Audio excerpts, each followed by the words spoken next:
I'm doing fine, thank you. Okay, I guess we'll get started. Let's do the mandala, so please make the mudra. We'll do the mandala.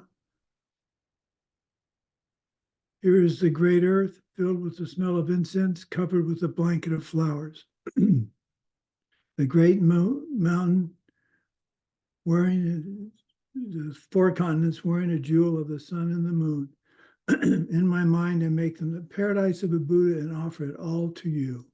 By this deed, may every living being experience the pure world. Idam Guru Ratna Mandalakam Nirtayame. I go for refuge to the Buddha, Dharma, and Sangha until I achieve enlightenment. By the power of the goodness that I do in giving and the rest, may I reach Buddhahood for the sake of every living being. I go for refuge to the Buddha, Dharma, and Sangha until I achieve enlightenment. By the power of the goodness that I do in giving and the rest, may I reach Buddhahood for the sake of every living being. I go for refuge to the Buddha, Dharma, and Sangha until I achieve enlightenment. By the power of the goodness that I do in giving and the rest, I will reach Buddhahood for the sake of every living being. Okay, let's do some rejoicing. Let's start with Katja. Hi, hello. Well, my rejoice is that I start the 6 times book, and I'm really happy to do it with my sister. We are every day doing the 6 times book, and we are in that. Good. Are you doing the book or the app on the phone? The book. The book, okay. Yes. There's, we created an app that you can use on your phone to do 6 times book as well. It apparently is having some little bit of trouble working properly, but it's free. And it's, that way it's always with you throughout the day. But okay, Sheila, so good job starting your book. Keep at it. I'm rejoiced that I wake up early in the morning and I run 10 kilometers, and then I connect to the class of the DLAM with Venerable Jigme and Gyaltse, and now I'm here with you and with all of us. Wow. Well, I don't know if Dalam's going to be repeating Lam Rim. I guess, well, you'll find out. Well, good. 10 kilometers. That's what, a kilometer is 1.6 miles? Yes. So you run 16 miles a day? 16? No, No, it's less, too much. less. Less. Okay. 1.6 kilometers is a mile. Oh, that's so 5-6 miles.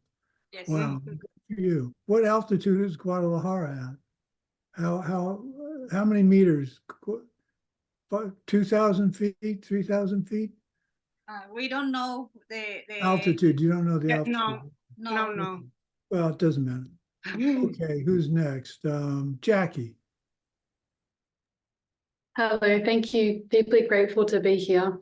Rejoice that I have been with my family and I've just returned home, and grateful to see that the family is starting to work together more and to see the joy that you can find. And my brother and sister, when they were moving, that they had fun and they had joy with doing that, moving all the heavy things, and all that everyone's been able to do to help each other and being there.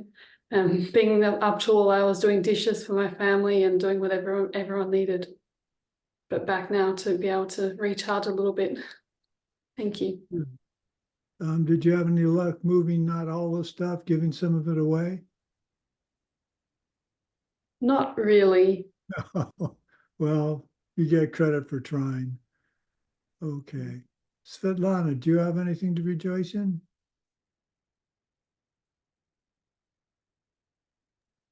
She is in our interpreter booth, and I don't think she's translating. Okay, okay, that's fine. Non, is that right? Vietnam? one Vu.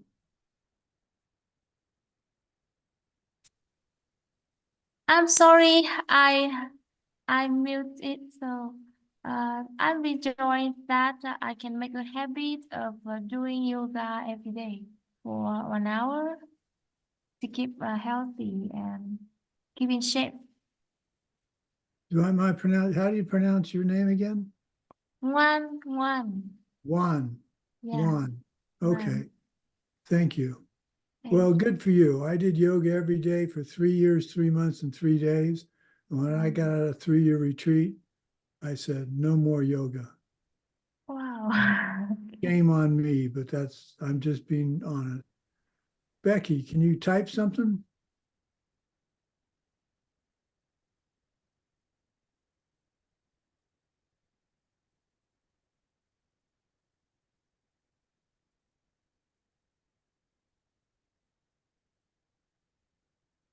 Rejoicing for watching Fridays. Yes. Okay. Well, I hope you feel better, Becky. And Evgeny, did you want to rejoice?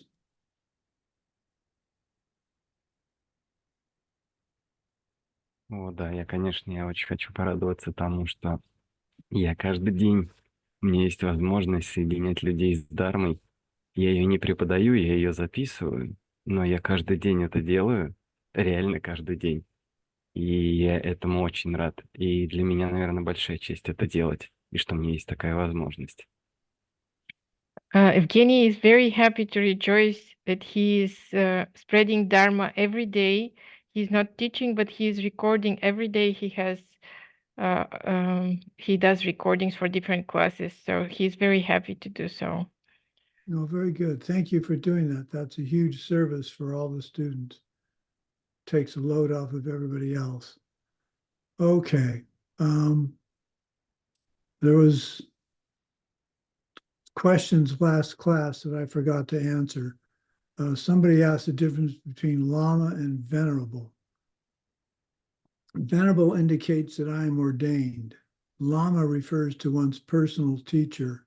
In some circles, the title is bestowed on someone who's done a 3-year, 3-month, 3-day retreat, which would be me, or it can be bestowed by the student. One does not have to be ordained to be a Lama. So the other question is, what does Sumati mean? Sumati means good or wise mind. Now, my wife might not agree with me on that, but that's what it means. So I guess I have a good and wise mind. So welcome again to class. I will usually try very hard to review a little bit of the previous class. And when I say that, we're going to review the previous Tuesday. I may start reviewing the previous, like Friday. I'm not sure. We'll see how it goes. So we talked about 6 different conditions to get ready to meditate for a retreat. These you take care of before you meditate. Now, this is all describing, I think, more reasonably retreat, like month or more isolated retreat.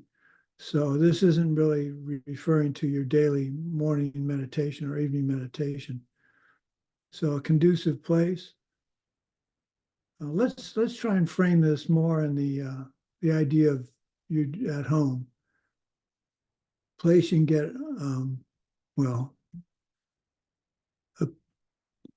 now let's do that.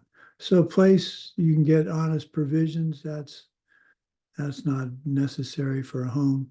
Let me just think about this more for a minute. Well, I'll add to it what Geshe was talking about to begin with. So place you can get honestly gotten provisions. You want to be in a retreat area that you can easily buy what you need. Number 2, there are 5 conditions under conducive place. Number 2, a place where someone has done retreat before you. In this country, that's a little hard to do. In Tibet, it would be much easier. It'd be great to do retreat in a cave that learned someone 100 years ago did retreat. That's not something we can easily find here in Arizona. A good location is not too hot or too cold or dangerous.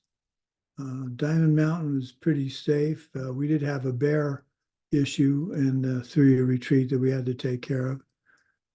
It should be environmentally sweet, the land taken care of.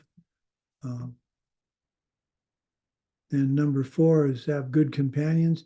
This is talking about retreating with good companions, which we did in 3-year retreat.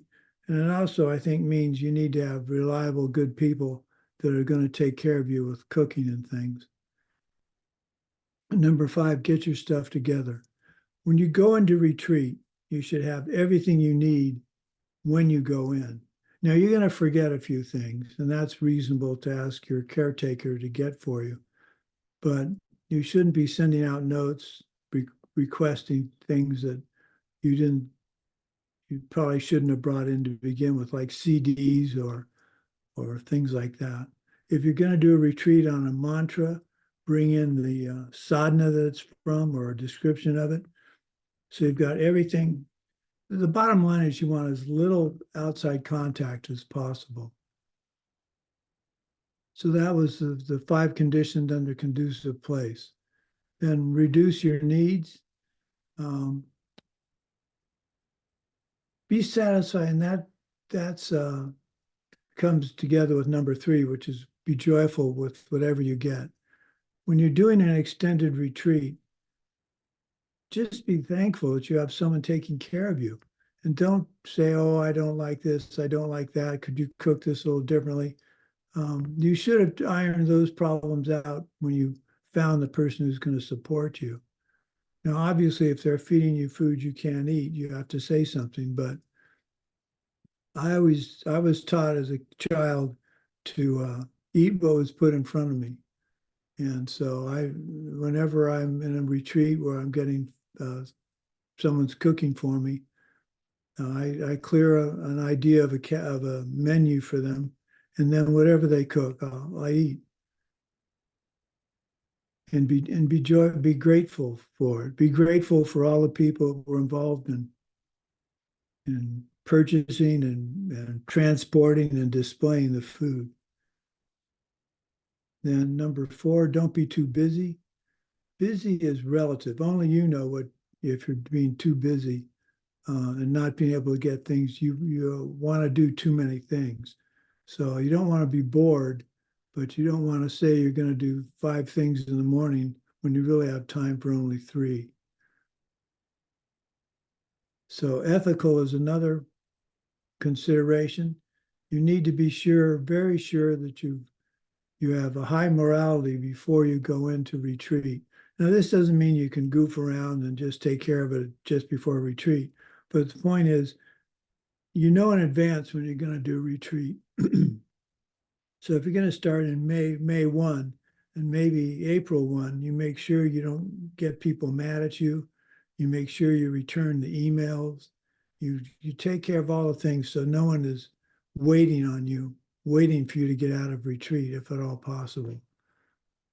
And that way you won't be thinking, oh, I forgot to email so-and-so, and now I'm going to have to wait 30 days to do that. Take care of all those kind of things up front.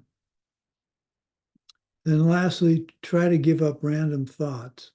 These are the kind of thoughts you'd have if you talk to someone on the phone who is a little nuts before you go to bed. So just focus your attention on where you are and what you're doing. Now, if this is in a house and it's not a retreat cabin for meditation, you want to get yourself hopefully in a separate room if you have that luxury, so you can close the door and have the quietude you need to practice. And the other thing you need to do is make sure people in the house know when you're trying to do your sits. And you should schedule that so that you're not interfering with their lives. When my wife does a retreat in our house, she sends out a time when I'm not supposed to be in the kitchen cooking or walking around doing dishes, things like that. And that works very well. Okay. What's most important of all these things we've talked about? Geshe stresses that it's an ethical way of life. The condition of our mind is a karmic result. Whether people yell at you or not is coming from my karma, but your thoughts are also coming from karma. So how you treated other people. So you don't want to, in April or the month before retreat, you don't want to have yelled at people or gotten people mad at you. You want to treat them the way you'd want to be treated so that your mind is free of any distractions. Being sorry you didn't say something or something like that. As always, remember, we always have to keep in mind when we think of karma, obviously think of emptiness, but also karma is movement of the mind. Whether you say or do anything is the action form, but the actual, to me, the actual karma is movement of the mind. So if you think, like on my example was, I get mad at myself, that's, even though I'm not hitting me or yelling at me, well, I do yell. Even if it's not physical action or verbal action, it's still creating the karma to set the seeds for more arguing or anger. So remember, karma is movement of the mind and what it causes in actions of body and speech. Now we're going to move on to a more perhaps interesting subject that's a little hard to teach. So for me, so just hang in there. Lord Maitreya said there were 5 classical challenges that will come up for every meditator. You have to learn them. There are 8 actions with 5 problems. So this is how people have been meditating for many, many years. This teaching is profound, and the 5 problems and 8 solutions to stop them are difficult to put into practice until you start to meditate. So they seem difficult to understand now, but once you start to meditate, it'll make more sense. So we'll go through them slowly.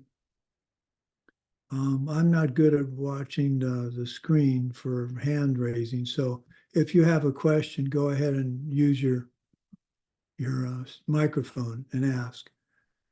If there are too many questions, I'll just ask you to hold them till the end of class.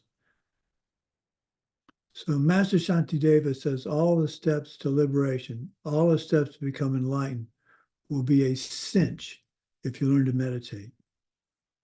That's why we went to the back of the book and are studying the meditation portion of the book first, so we can use that as a tool from the beginning of the book. Over the next many years, Geshe, when he taught this first in 2011, 2010 and 2011, he said in the next 10 years, we're going to train ourselves in 20 spiritual arts of meditation in a proper order. If you go through them at the end of the process, you're going to be someone who can help an entire planet, because you will have the tools to see emptiness directly. So the real reason to learn to meditate isn't to be cool, isn't to be able to say you meditate for an hour every day. It's to have the experience of the direct perception of emptiness. So what are the 5 obstacles? 5 obstacles are laziness, forgetfulness, the 2 extremes, not correcting, and correcting when not needed. So let me repeat that. Laziness, forgetfulness, 2 extremes, not correcting, and correcting when not needed. So we'll go through each of these now and describe everything in a little more detail. Laziness, excuse me. Laziness refers more to, I don't feel like meditating today. not that you want to sit around all day drinking tea, but you don't want to get out of bed and you just don't want to meditate. If you don't overcome this problem, you won't have the others because you're not meditating. So you need to meditate. So you need to get past the laziness. How do you do that? Well, one way is to have faith. So that's number one under laziness. Have faith. What do I mean by that? Admire the good qualities of doing meditation. Think of all the cool stuff, such as seeing emptiness directly when you learn to meditate. There's got to be reasons to do it. And the other thing is, when you learn to meditate and focus your mind, you'll find that solving problems in everyday life is much easier because you learn to focus your attention on a point. What would be a good example of that?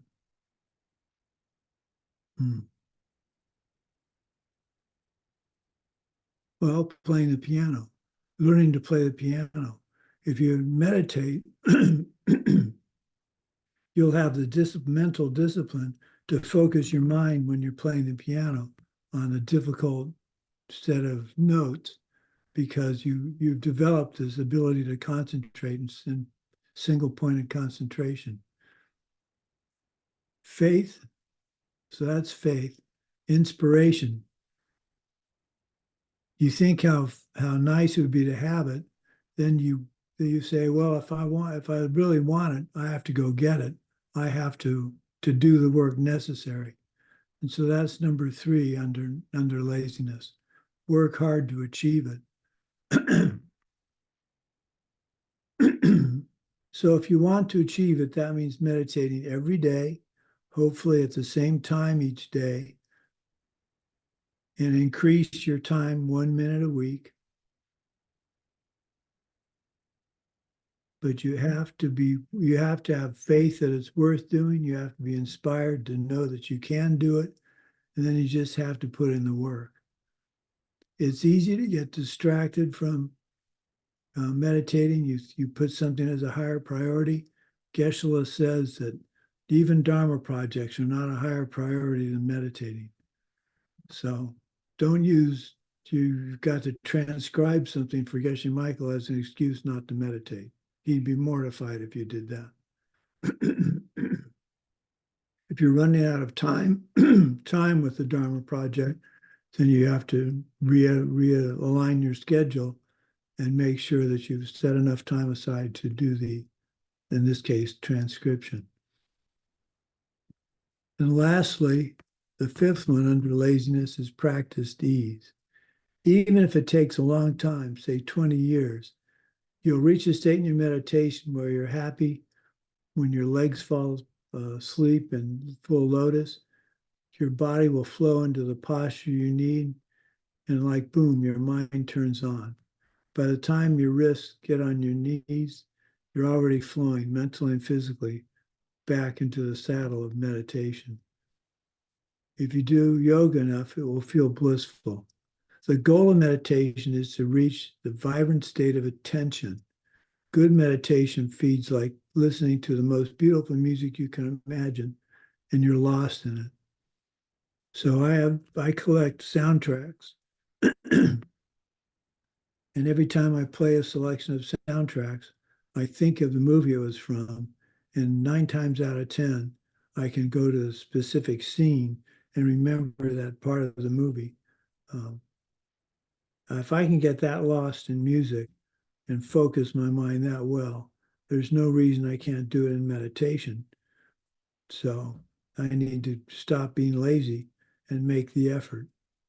I know I can do the focused concentration on music, because when I can't remember what the music's from, what movie, I stop whatever I'm doing and I close my eyes and I try and think. I think very hard to try and remember what movie the music came from. It's a fun game, but that's focusing my mind, trying to remember where that particular note it was in a movie. If I remember the scene of the movie, then I usually remember the movie, but sometimes it takes a while. Okay. So number one, your laziness. Number two, you forgot the instructions. This is pretty straightforward. You're in the middle of the meditation and you lose the object. You're supposed to be meditating on your teacher, and suddenly you realize you've been thinking about lunch for 10 minutes. Forgetting the instructions is a code word for losing the object of meditation completely. This is the worst problem of meditation once you get into the actual practice. The biggest problem is to lose the object entirely. When you sit down to meditate, you should have already chosen an object for meditation. Your number one job, what are you going to meditate on? Isolate it, physically visualize tying the mind to it. Until I finish my meditation session, you, the meditating object, are tied to me. You can think about lunch after meditation.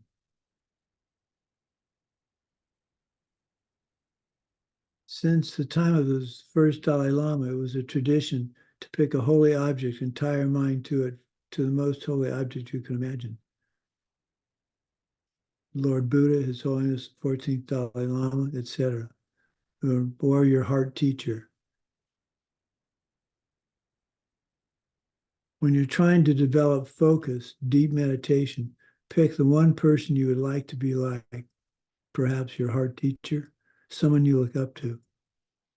Everyone resonates with a different person. Meditate, be with them, tie your mind to them. The goal in having a teacher is to be like your teacher. So if you let them, their qualities will infect you and you'll become more and more like them. You won't become them, obviously, but you'll begin to understand what makes them tick. Good meditation, however, is a process of correcting between two dangers. It's like when you drive let's see how. It's like when you drive a car in a rental parking lot and you have to go straight through that set of grills that pop up and stop and pop your tires as you drive out to prevent you from driving into the lot at night or trying to steal a car. So that's the danger. That's a danger in meditation. It's the danger is you don't want to go to that extreme or the other extreme, which is agitation. So dullness, think of a road. You have dullness on one side, a curb, and you have agitation on the other side, a curb. And when you're driving, you're trying to stay in between those two without hitting them. One of the ways I knew it was time for me to stop driving was I constantly found myself drifting to the right in the lane I was in, driving to New Mexico. And I'd correct and I'd drift to the right. It wasn't the car, it wasn't the vehicle, it was me. I was having trouble making those fine, small corrections you need to make when you're driving. A good driver is always doing something with the wheel because the car isn't going, the road isn't perfectly straight and the car isn't going perfectly straight. So you're making these corrections to anticipate and prevent dullness and agitation. And we're going to talk much more about dullness and agitation in just a bit. Failing to take action when you should is number 4. You're headed toward the curb and you don't turn. So failing to take action, you're starting to get dull, you're starting to get agitated, and you don't take action. Then you hit the curb and you end up being dull, having subtle or obvious dullness or subtle obvious agitation.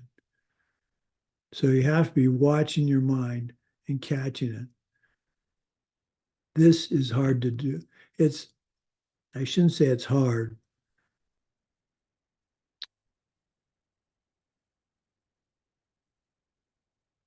It's not hard to watch your mind. It's hard to keep watching your mind. You watch your mind for a second. It's going off to lunch. You say, go back to your object. Then you take your mind off, your watcher off your mind, and you slip back to thinking about lunch. So until you get good at it, you're adjusting constantly. But the point is you need to adjust, not just let it go. For dullness, if you let dullness go, you'll end up asleep. And that's not the point of meditation. It's not to catch some more sleep. The fifth problem in meditation is taking action when you shouldn't. If your meditation is going smoothly, you don't need to make any adjustments. And that's where you make an error. An obstacle in your meditation is correcting when you don't need to. Now, I'm not sure how that would manifest during a meditation, because you'd be well. If your watchfulness isn't good, you'd let it slip, and you'd find that you developed agitation or dullness.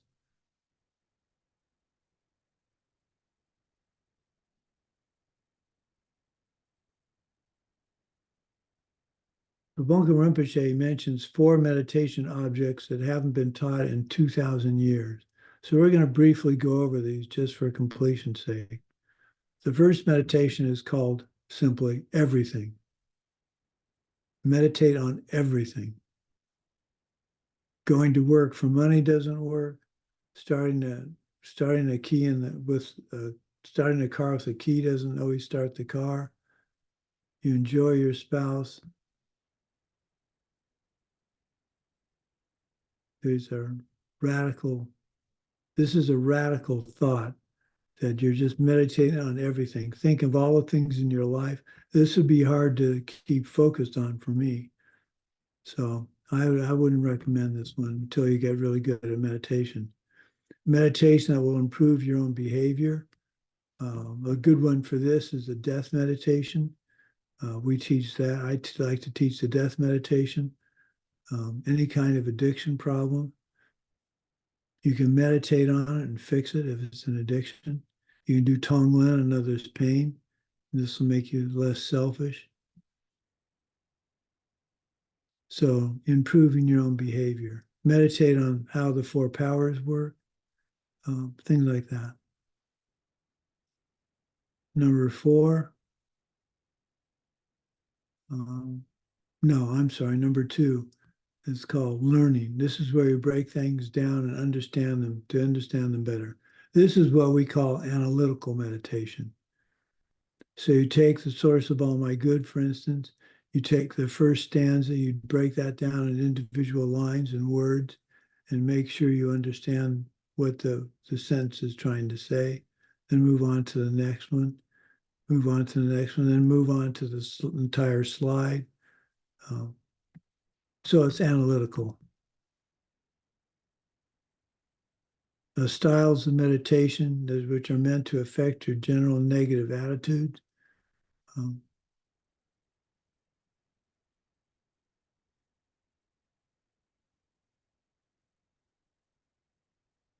I think the best for me there would be go to emptiness. Go to the emptiness of the object that's generating your negative attitude.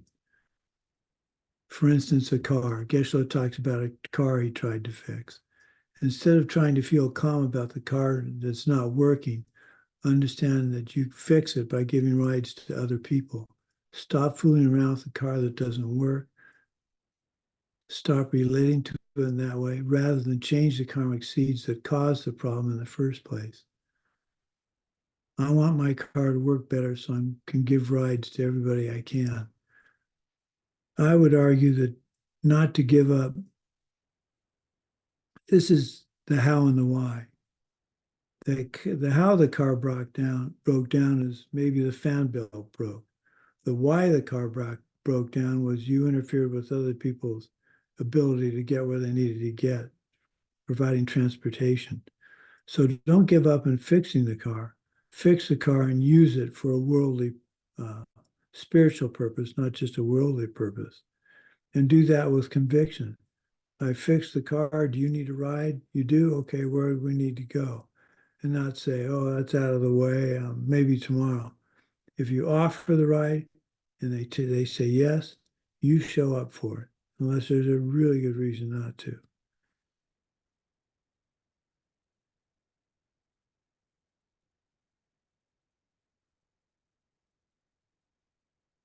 Okay. So we just finished describing meditation objects you could use in the context of attaching your mind to the object. In actual practice, you should pick the meditation object that comes to you easily. This is the important part. Until such time as you have great meditation on that object, don't move to another object. So pick an object which fits you. Might be the Mahamudra, emptiness meditations. Might be your root Lama, visualizing them. I like doing meditations on the source of all my good, or death meditation, or three principal paths. Choose one that suits you. Until you get good at it, don't switch to another object. So for me, I pick the source of all my good, let's say. Then what I do, I do my preliminaries and all that, and then I have it memorized. So if I don't have it memorized, I read the whole thing through at least once. Then I sit and I decide which verse I'm going to dissect into every word to make sure I understand what the visualization means. Each part of the visualization means. And for the source of all my good, that can take 45 minutes easily of focused, not concentration, not thinking about lunch or anything else. So I have several of those, the death meditation, the source of all my good, and the three principal paths I have down well enough that I could do a retreat on any one of the three and be able to stay focused on it. So I'm trying to increase the repertoire, but I'm not having much luck yet with that.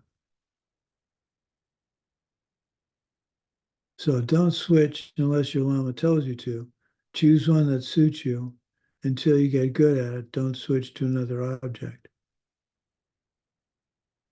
In the end, in selecting the object of meditation, depend on your Lama's advice. If you have a heart Lama, ask what you should be meditating on. They should be around and you should be able to ask their advice. You should make your decision that way. Well, that's not easy to do if you're on Zoom.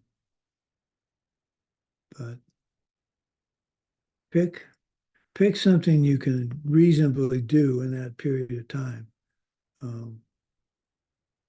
Don't say you're going to do a 3-day retreat and you're going to memorize the source of all my good in 3 days. Chances of that are pretty small. But you've made that decision to do it in that short a time. And so now you've got to do it versus saying, okay, I'm going to have a meditation weekend for three principal paths or source of all my good. I'm not going to have the verses memorized, but I'm going to have read through the prayer many times. So I'm very comfortable with it.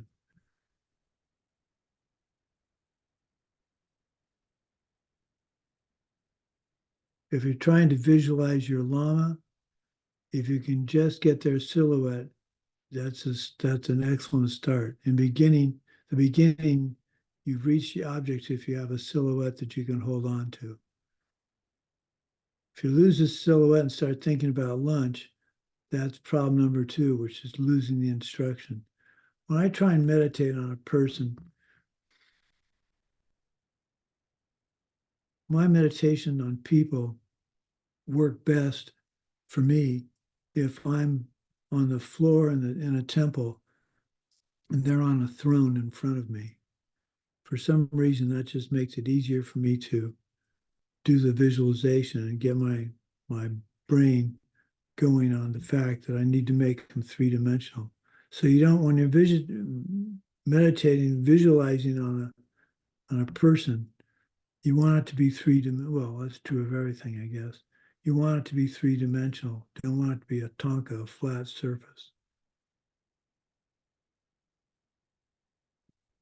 That's easier for me to do if I do it at a slight distance than if they're in a throne, because then I can take the throne and detail the throne with snow lions and brocade and cushions, and then put them on top of the cushions.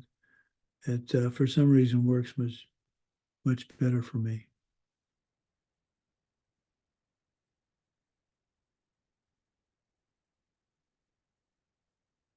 Okay, what's next here? So we have choosing the object, then meditating on the object. Problem number 3 are the two extremes, dullness and agitation.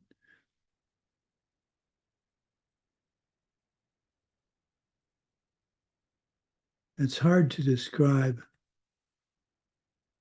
Well, the mind gets dull, and by that, it's not how sharp, it's not like the out of focus picture. It's your mind gets dull. It's like you're getting ready to fall asleep. You don't have a sharp, well, it is, we use the same word. We use focus. I guess actually that's not too bad an analogy. When you have a picture that's out of focus, it's not exact, it's not detailed. Whereas, and that would be the same with your meditation. You're meditating on the source of all my good in the first stanza, and all of a sudden it's, you summarize the stanza instead of saying the individual words. And that would be dullness, as you're starting to lose your concentration or focus on the object. It's an insidious problem because you think you're meditating, and in fact you have dullness. There are gross and subtle forms of dullness. Perhaps a useful analogy: fixation. So there's fixation, clarity, and intensity. So how do we differentiate between dullness and agitation? You need to know how, because if you don't, you're never going to get your meditation to work properly. So this is perhaps a useful analogy. Fixation is mental focus fully on the object, like holding a cup without dropping it. You know you have to grip the cup, or like watching a movie with never shifting attention to anything other than the movie. Clarity is a bright, alert state of mental focus on the object, like the quality of attention you would have if you're holding a cup that is half full of grape juice and you need to walk across the room to give it to somebody, and you're walking across a white rug. I don't know about you, but I'd get in a world of hurt if I spilled grape juice on a white rug. So I'm going to have my attention. It's not just a cup. If it was an empty cup, you could hold it upside down, it wouldn't matter. But since it's got grape juice in it, you need to be sure to hold it level and steady. But since it's only half full, you don't have to be really, really careful. Clarity would be, so you don't want to spill it. Intensity is a keen focus on the object, almost like a fascination, like the quality of attention you would have if the cup of grape juice is full to the brim. You don't want to do anything that would make that spill. So another set of analogies might be helpful. Think of yourself walking along a path in the forest. It slowly narrows down and there's sticky mud on either side of the path. The path is your object of meditation, and the sticky mud on either side is clarity. When you're focused on staying on the object, the path, the clarity is keeping you out of the mud. You get a call on your cell phone, a friend has lost their keys on the trail, could you look for them? That's intensity. So you're not only trying to not get to, you're trying to develop in clarity, but you're taking that a step further to intensity. Gross dullness is fixation without clarity. Gross dullness would be the path without muddy areas on both sides.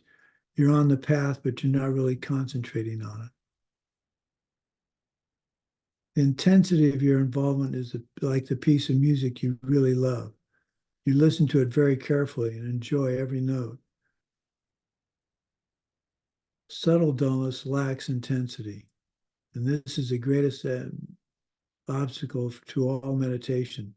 You feel happy and feel like you're engaged, but you're not. You have dullness, subtle dullness, and you're ending up not doing your meditation at all.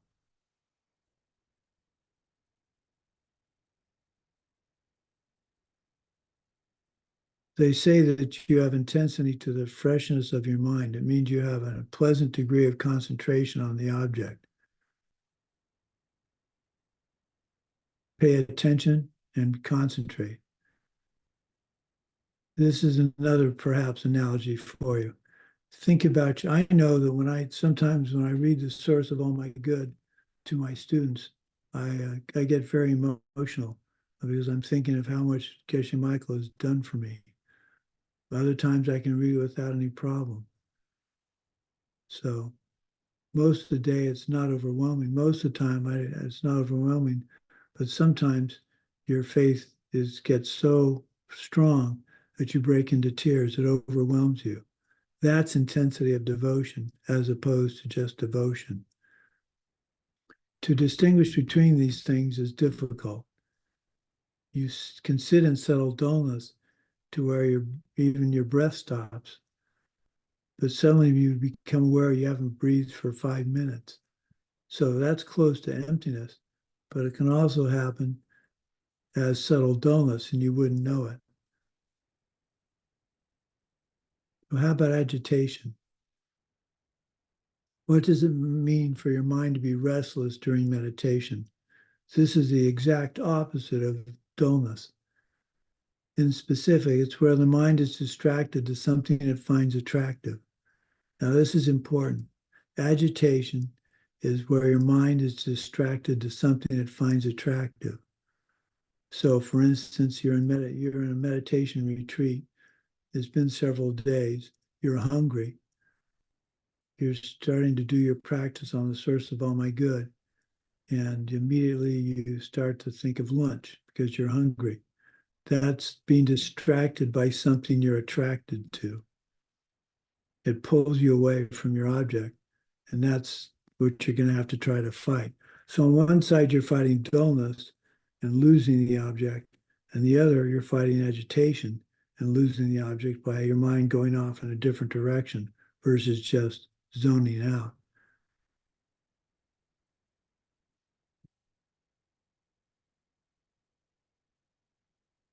We draw a distinction between wandering and restlessness. If you have a person at work who's picking on you, they pop up in your mind, is that restlessness or wandering? It's not restlessness because you're not attracted to them. They are something you don't like. So the real danger for most people is that you have something you want to do, and that pops into your mind and brings you off your object.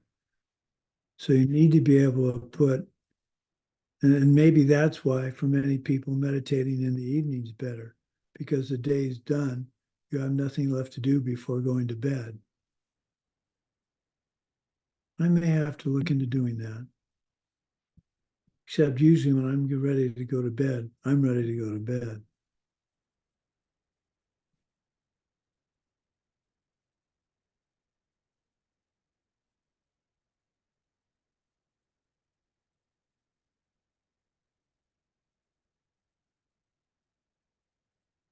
The fact is, being distracted to virtuous objects is less of a problem.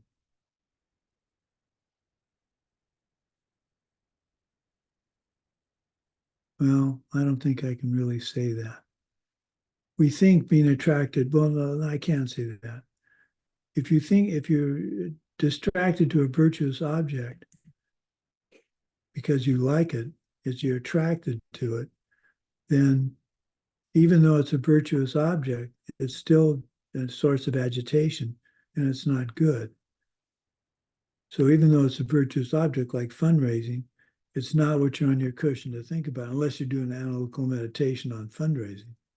So you have to don't rationalize getting distracted by saying, oh, it's a virtuous object, I should think about it for a while. Get back to your meditation object and try not to get distracted again. This is why we meditate for 5 minutes at a time to begin with, because you don't have the ability to hold your mind on the object for more than a brief second or two.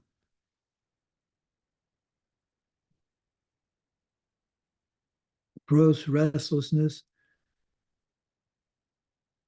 If you're trying to meditate on your Lama's eyes and you have a mental breakdown and lose the object completely, you've lost fixation. Subtle restlessness is much more difficult. You haven't lost the object, but a part of your mind is an undercurrent of thinking of something you like. So again, a lot of this is hard to describe verbally. You have to be in meditation or have tried meditation to really experience it.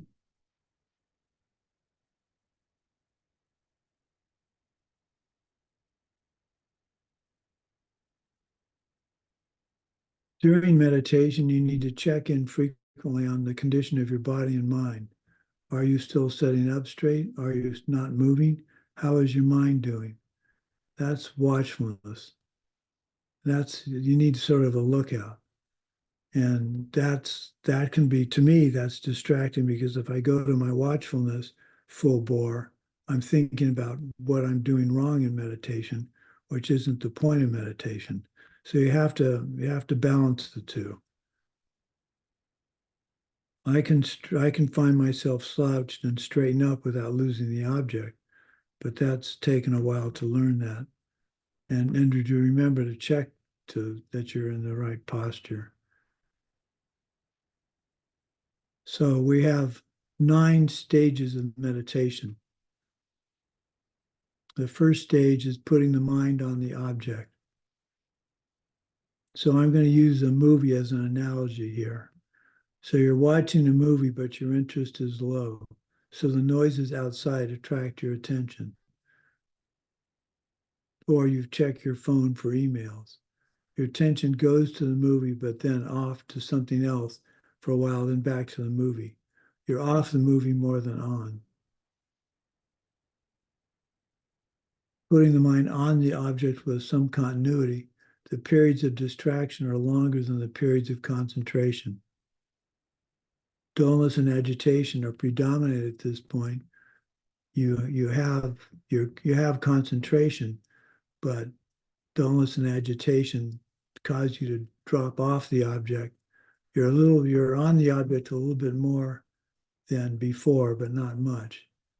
You're learning fixation at this point, and clarity and intensity are not present to any great extent. So you're thinking about your source of all my good, and then all of a sudden you find yourself thinking about lunch, then you go back to source of all my good, and think about lunch again, but this time you're thinking less about lunch and more about your object. So this would be an example of when your interest increases, so you stay focused on the movie for longer, but are still easily distracted to not movie things, and more quickly return to the movie, but you're still more off than on the movie. Placing the mind on the object and patching the gaps. This is where recall comes in. You're recalling, you get off the object, but you recall it quickly. So now you've got longer periods that you're on the object, shorter periods that you're off the object. You're not completely on the object still, but you're doing better. So you go from a little bit of movie, a lot of off the movie, to a little bit more movie, a little bit less off the movie. Then you get to the point where you're much more on the movie than off the movie. So number 4, the mind is placed closely on the object. Your recollection is so strong that your mind doesn't lose the object completely. You may lose clarity and intensity, but not fixation. There are no more gaps. There's still lots of coarse dullness and agitation, but you no longer struggle to keep the object, but you struggle with the quality of the meditation.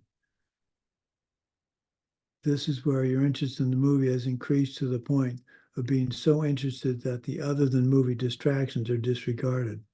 You never lose the object. You have reached fixation. So this would be an example. So you start a movie. What's a good movie to think about? The English Patient, I found very boring and dull. So if I was watching that now, I would probably have, and it wasn't in a theater, I'd probably have my cell phone with me and I'd be checking my emails, checking the news. Then as the movie got a little more interesting, I'd maybe just check my emails. And as the movie got even more interesting, I'd check maybe the news. And when I get to number 4, the mind is placed closely on the object.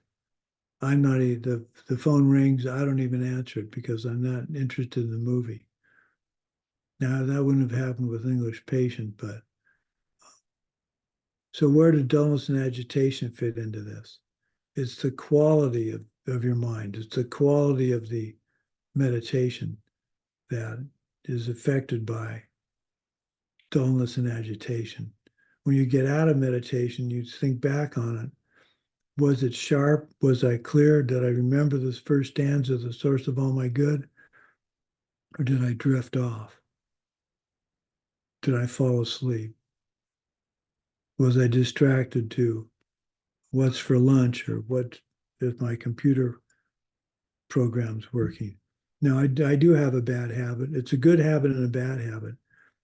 I don't like to go to bed with a problem with my computer. If I'm having trouble with software, I like to solve it before I go to bed or reach a point where I won't be thinking about what I need to do to solve it. For instance, my voice recognition software sometimes just stops working properly. So I have a phone number. I write down what's gone wrong.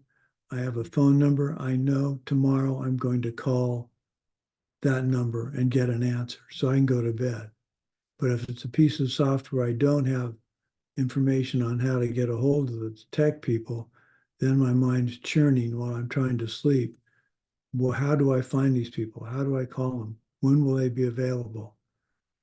So for meditation, I try very hard to do meditation before I start my day so I don't have these issues coming up. I really try to do that. It's hard sometimes when I have to get up at 4 to teach to Malaysia. It's hard, but I try my hardest to do it. Okay, mind is placed closely on the object.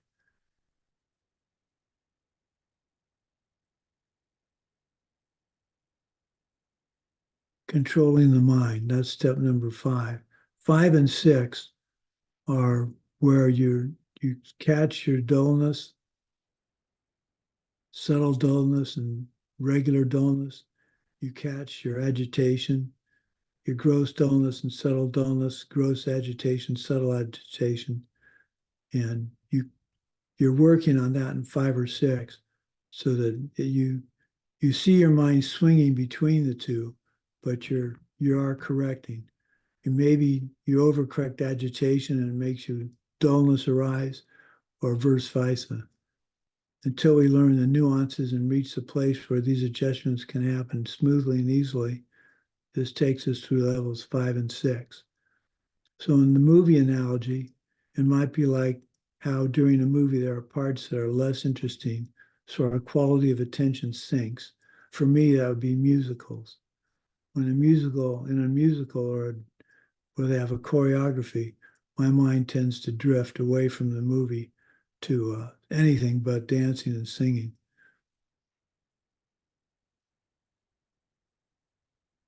You might get to a point in a movie where things get so exciting that you can't bear to watch.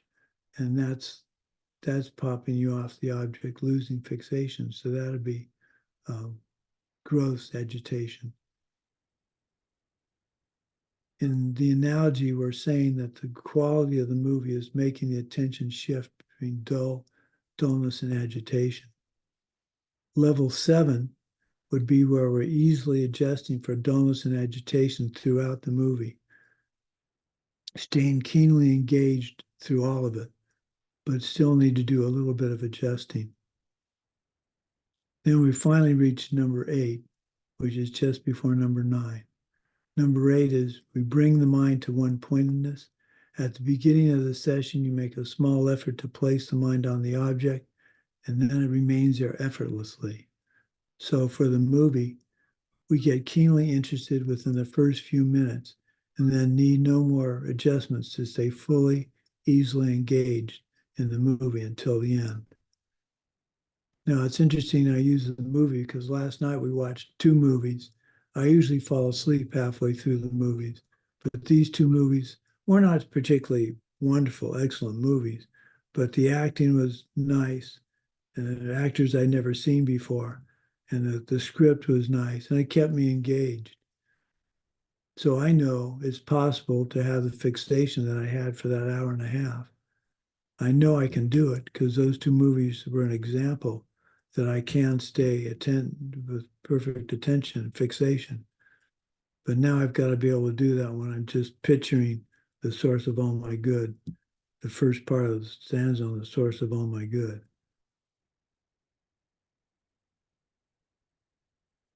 So number 9 is achieving equilibrium. This is where it's effortless to entering and staying in meditation. Level 9 is where we're so familiar with our practice that just sitting on our cushion and doing the preliminaries puts us effortlessly into single-pointed focus with clarity and intensity on our object. Perhaps for a movie, it is our favorite movie in all time, and we're so fully engaged in seeing it again, the very instant we turn it on. Practicing meditation over and over again leads to this level. You can't perceive emptiness directly without this level of concentration. Now, Geshe has an important analogy with the diamond business. In the diamond business, when he started, they would give him 3 or 4 diamonds to look at and grade. They grade for clarity, and there's the color with the 3 C's. 4 C's, color, clarity, carat. So 3 C's. So a D color stone is highly sought after.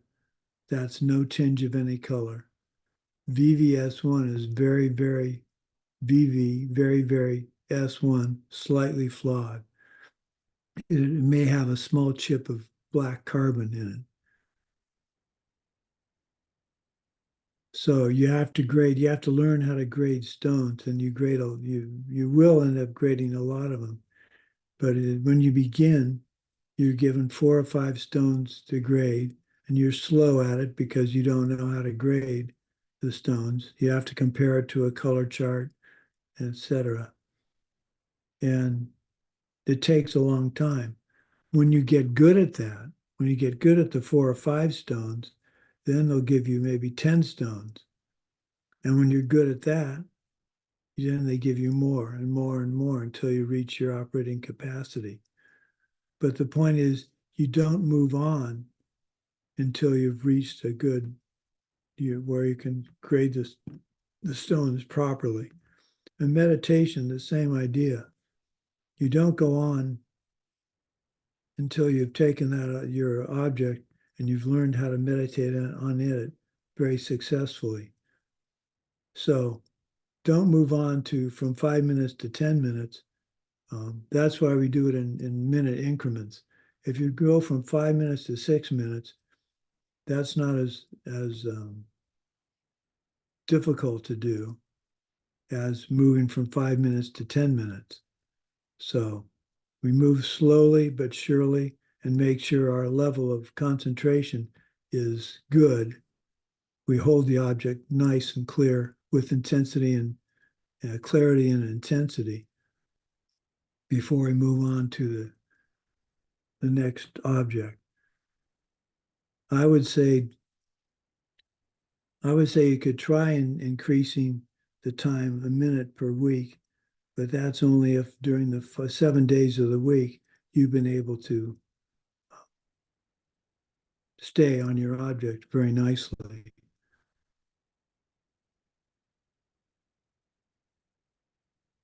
So that's about it for today. That's a lot of material, but it's the kind of material you need to know. I would say try in the next 3 days, try to go over the 5 problems, at least be able to name the 5 problems and the 8 antidotes. So let's go over them one more time.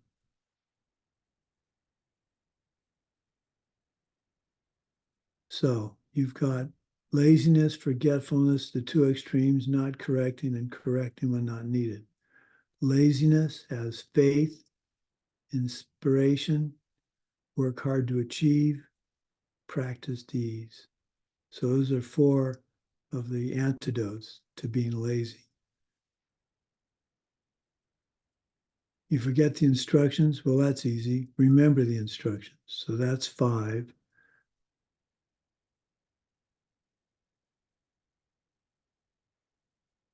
The 2 extremes of meditation, that'd be 6 and 7, dullness and agitation. Failing to take action when you should, and taking action when you shouldn't. So that should get you to 8. Because failing to take action, you take action. Taking action when you shouldn't, you don't take action. So I encourage you, if this is confusing or difficult to understand, I encourage you to try to start your sit, do 5 minutes, watch your breath. If all you do is watch your breath for 5 minutes and you can stay on your breath for 5 minutes, that's wonderful. You're staying on your object of meditation. The cool thing about the breath is you always have it to meditate on. It's not a virtuous object like meditating on your Lama, but it's something to practice with. And focus and try and keep your mind on your breath. And if you can do that for 5 minutes with clarity, so how would you do that with clarity and intensity? Well, maybe when you breathe in, you feel the expansion of your chest, and then that'll be clarity. And intensity would be to feel the air, monitor the air rushing past your nostrils. And keeping all that in place while you're counting or not counting your breath.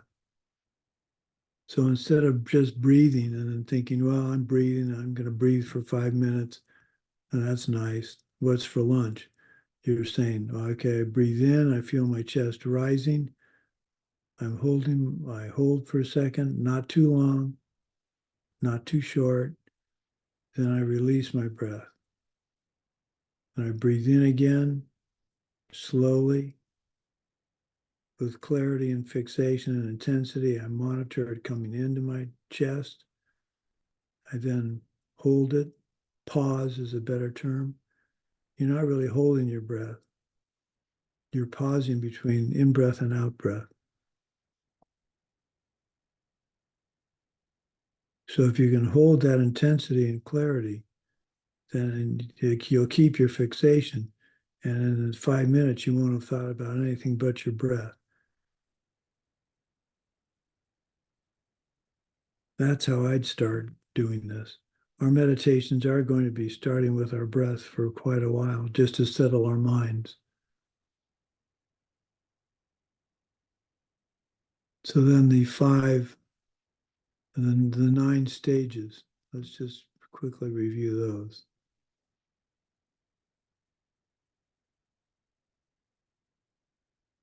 Putting the mind on the object. You select your object of meditation. You try to put your mind on it, but you'll find as you start meditating that you can't keep your mind on the object for very long. So it's more off the object than on the object. And that's okay. That's the start. You're not going to be perfect at the beginning. The next is putting the mind in an object with continuity. So you're better. You're on the object for longer, but you're still off the object for longer than you're on. And what's causing you to be off the object is dullness and agitation kick in. One, the dullness, you lose your focus, you're like almost falling asleep. Agitation, you're thinking of lunch or what you're going to do after meditation, and that pulls you off the object. Number 3, placing the mind on the object and patching the gaps. You're getting more and more focused, staying on your object than off, but you still drift off the object occasionally, but you're getting much closer to full continuity. Number 4, the mind is placed closely on the object. You lose the object completely. You can lose clarity, but not and intensity, but not fixation. There are no more gaps. There's still lots of coarse dullness and agitation, but you no longer struggle to keep the object, but you struggle with the quality of the meditation. So yes, I'm watching my breath. Yes, I'm counting in and out, but I'm just not quite there.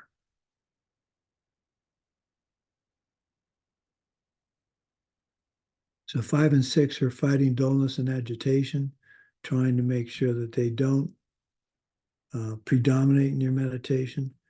And you get to 7.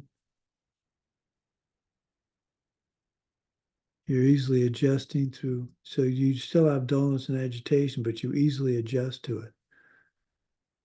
And number 8, dullness and agitation disappear. And now number 9, you can take your tool, your meditation tool, and now focus it single pointedly on the topic. And that's what's going to get you. That ability that we're striving for is what is necessary for the direct perception of emptiness.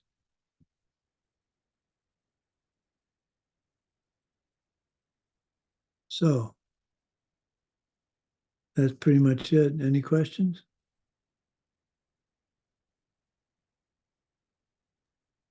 Excuse me, can you repeat for me the antidotes of agitation and dumbness? Yes, let me get to that back in my Thank you. notes here so I get it right. Okay, dullness.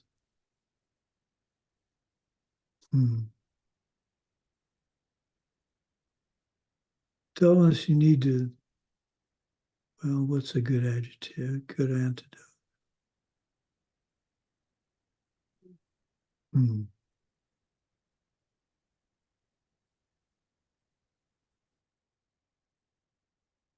Well, let me think a little bit more about that.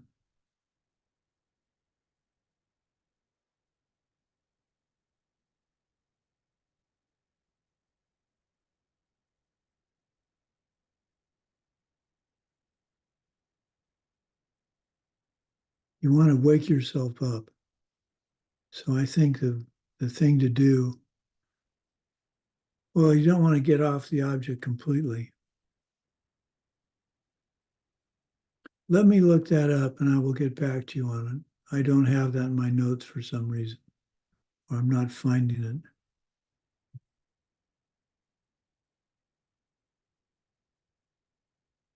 Can I share for dullness some things that I've heard from others that have been shared?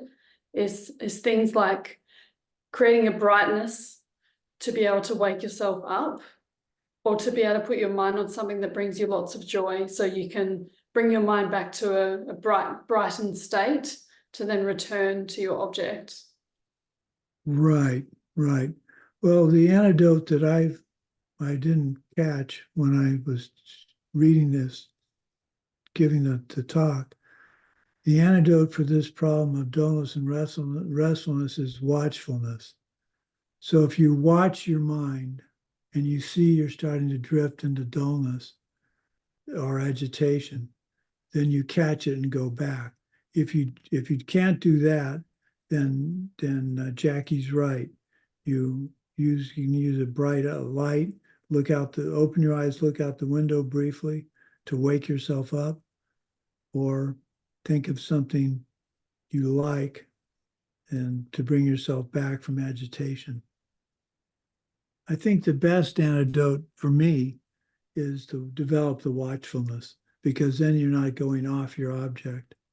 If I open my eyes to a bright light, I'm in a brightly lit room. My mind isn't on my object. So I try not to use that as the antidote.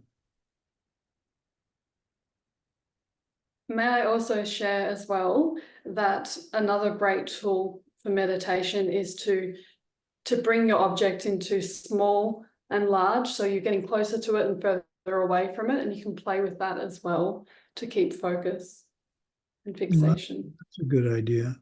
That's if you've got an object. If your object of meditation is a verse, that's a little more difficult. But you can develop tricks that you'll find will solve these problems without causing their own problem. I will get a list of, I'll look up in my notes more of a list of antidotes for these, and I'll send those to you in the next half an hour, 45 minutes. Okay? Thank you. Okay, let's dedicate to goodness. Now, There's another question in the chat. I don't see the chat. Okay, what's the question? What should I do if my legs hurts? Ah, that's an ever-present question with meditating. Well, it's an interesting problem because you want to develop the ability to sit properly, but if you're in pain, you can't very well be meditating. So I prop my legs up. I can't get my legs flat anymore, down anymore because of my Parkinson's. My muscles just won't relax. So I prop up under my knees. I prop them up with a pillow. And then I try, as I'm meditating more, I try and prop them up less. And the way to do that is, if your legs are like, if your leg is on one leg's like this, put the prop closer to your knee, and this will make this rise up. And then as you're going along each day, move that support a little further towards your foot. And eventually you get to the point where you don't need it anymore. Instead of just propping the foot up out here, propping it up high and being comfortable. That's if you want to reach the goal of having the flexibility to have your knees on the floor. I'm not worried about that goal anymore, so I prop it up the way I described. I'm trying to get it to my legs to come down, but that's going to take a while. So you don't want to let your legs fall asleep. And that actually brings up a good point. When you're done meditating, check and make sure if your legs are asleep, because if you get up and try and get up off your cushion and your legs are asleep, you could break your ankles pretty easily. So if your legs are asleep, check and make sure your legs aren't asleep before you get up.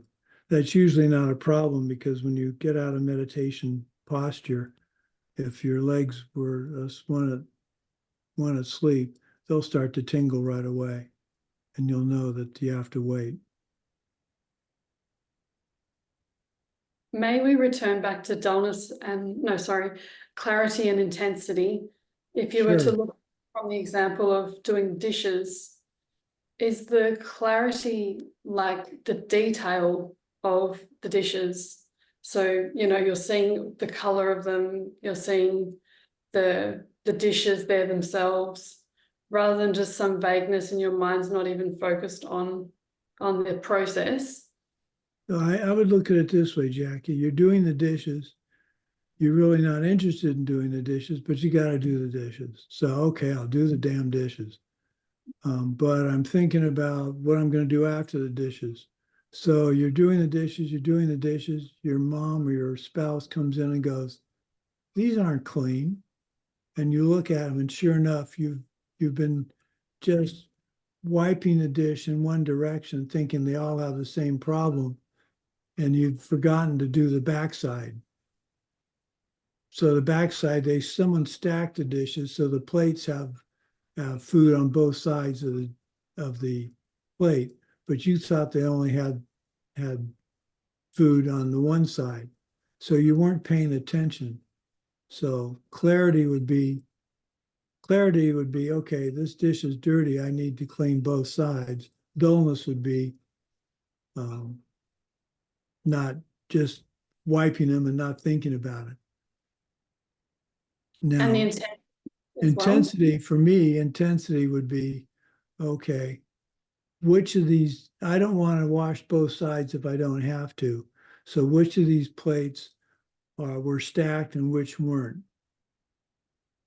Or which of these plates had more oily material on them than not? So they have to be washed more carefully. It's not the, it's the quality, okay, it's the quality of doing the dishes. You can either do it just get through them and do it poorly, which should be dullness, or you can do them with clarity, which would be making sure both sides of the plates are clean. And intensity would be figuring out which dishes needed to have both sides washed. So in this case, it's not the quality of visualizing, it's the quality of the dirtiness. It's the quality of the care you have to take in doing the dishes. Maybe that's a good way of thinking of it. Does that help? Yes, thank you. That's great. Appreciate it. So when I'm meditating,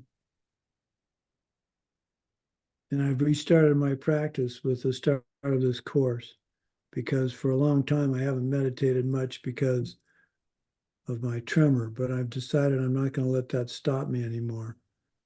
And I thank you all for having me teach this course, because that's making me get back into my meditation habit. But when I start to lose the object,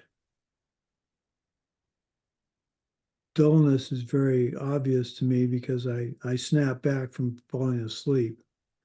And agitation is very obvious to me because I'm thinking about the next verse or something like that in reciting a verse from Source of All My Good.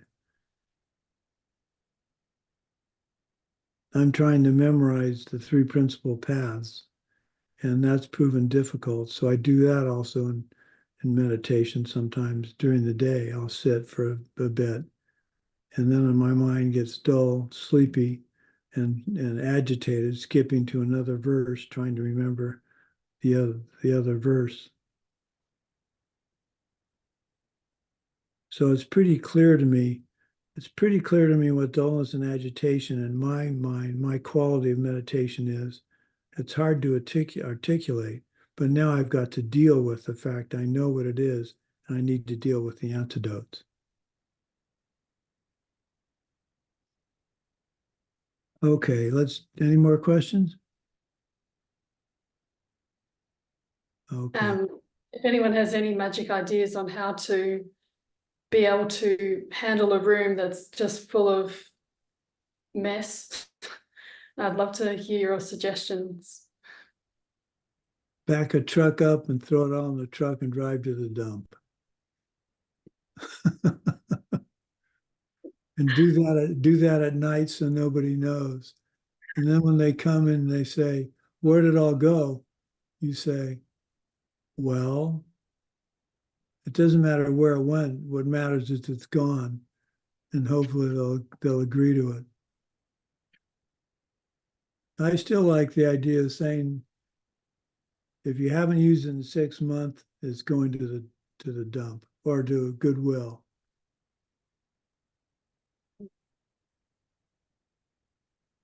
Okay, just dedicate. By the goodness of what I've just done, may all beings complete the collection of merit and wisdom, and thus gain the two ultimate bodies that merit and wisdom make. Thank you for this chance to teach you this material. It's kind of dry, it's kind of boring, but you have enough ammunition now to try and see what agitation and dullness feel like in your meditation. Okay, I'll get that material off to you in the next half hour or so. Thank you. Bye-bye. Thank you. Thank you for teaching. Thank you very much. Thank You're you so welcome. much for our teaching, and thank you to all our ACI angels behind the scenes.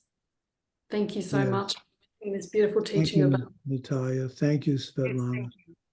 Svetlana, do you need me to send you the transcript?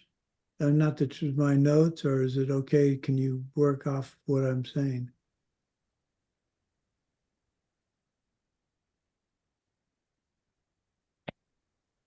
She doesn't. Okay, she will probably text you later. Can you talk, Svetlana? Okay. She's in the booth and she cannot. You cannot hear her talking. I can hear you.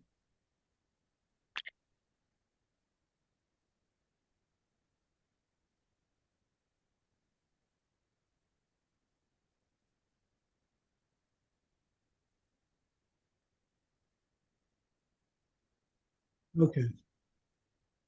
Okay. Okay. So are you going to be the translator for most of these classes? Okay, I'll email it to you. And if you're not the translator for the class, you can forward it to whoever is. Okay. Okay. Natalia, thank you for those wonderful images. I like the idea of meditation space. I emailed you. I like the idea of the meditation space and the lake. I think those would be two beautiful things we could focus our attention on. Okay, we'll try those. Thank you. Thank you, Gina. Thank you. Thank you, Juan. Busan, is that right, in Malaysia?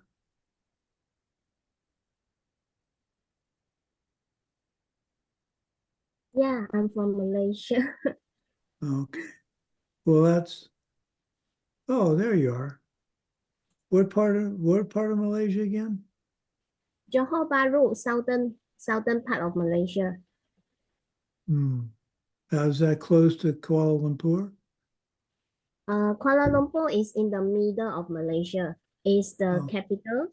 So I'm in southern part. So KL is here. If driving is about 3 to 4 hours.